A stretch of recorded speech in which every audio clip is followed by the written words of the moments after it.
Question from the mic for the sisters. This sister is also very shy. She just doesn't want to come in front or ask it herself. She says her question is about will of Allah. She says, I keep hearing everything is the will of Allah. Whatever happens is the will of Allah. And they say that everything is written already. So then where is the freedom of choice? When Allah gave me freedom of choice, whatever I do, if anything happens, they say, oh, this was written and it's the will of Allah. And if you could explain, if there is so much, everything is written down, then what is my freedom of choice? Sisters asked a very good question, very important question. That if everything is the will of Allah, then where is the freedom of choice? And this is a question not only asked by non-Muslims, even asked by Muslims. It's talking about Qadr. That if it is mentioned in destiny, that I'm going to rob, and if I rob, who's to blame? Allah is to blame.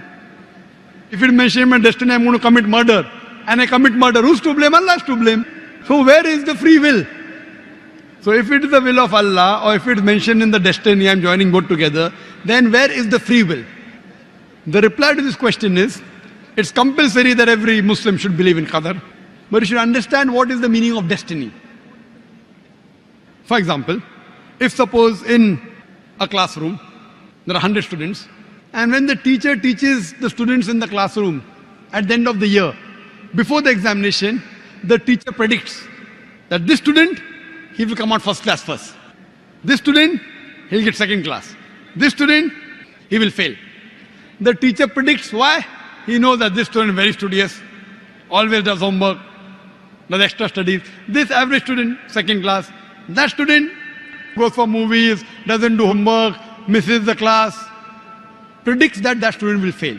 Now once the examination takes place, after the results come out, this student gets first class first, this student gets second class, that student fails. I am asking you a question. Can the student who has failed, can he blame the teacher that because you have predicted I will fail, I have failed? Who's to blame? The student or the teacher? Who's to blame, the student or the teacher? The student. The teacher predicted. Who's to blame the student? He did not study, he did not do his homework, he used to go for extra movies. So similarly, Allah subhanahu wa ta'ala has given the human being the free will. Allah has told you what is right, what is wrong, but the choice is yours.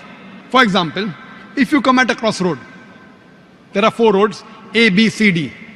You can choose any. You choose road C. So Allah knows in advance that when you come at crossroad, you will choose road C. So Allah writes, when the person comes at the crossroad, he will choose road C. So it is not because Allah is writing that you are choosing, because you will be choosing, Allah is writing. It is not because Allah is writing that you are choosing road C. It is because you will be choosing road C. Allah has ilm-e-ghaib. He has knowledge of the future. He writes in advance. Now after you choose road C, you come at another crossroad, 5 roads, 1, 2, 3, 4, 5. Like after you pass the 12th standard, you can become engineer, you can become doctor, you can become businessman. You choose to become a businessman. Choice is yours.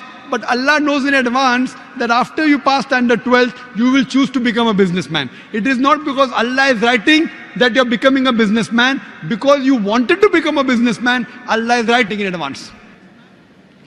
And what you understand here, that if Allah wants, He can easily change it. For example, if in a classroom, in the mathematics examination, the teacher gives the paper 2 plus 2 is equal to how much? Now why she is supervising? The student writes 2 plus 2 is equal to 5. The teacher will not correct, the teacher can correct. But if the teacher corrects, you will say the teacher is unjust. If teacher says, don't write 5, write 4. All the other students will, this is examination. Why are you interfering? So if Allah wants, He can change. But because He has given you free will, He is letting you take your decision. So this life is a test for the hereafter. As Allah says in Surah Mulk chapter 16 verse number 2, Alladhi khalaqal mauta wal hayata. It's Allah who has created death and life to test which of you is good in deeds. So this life is a test for the hereafter. Allah has given you and shown you the rules, what is good, what is bad. Then He's given you a free will. It is your choice. Allah does not interfere in your free will. He can if He wants. The Quran says, not even a leaf can fall without the permission of Allah. So whatever happens, happens with Allah's free will, but the decision is yours. And based on that, you will be rewarded or punished. Hope that answers the question.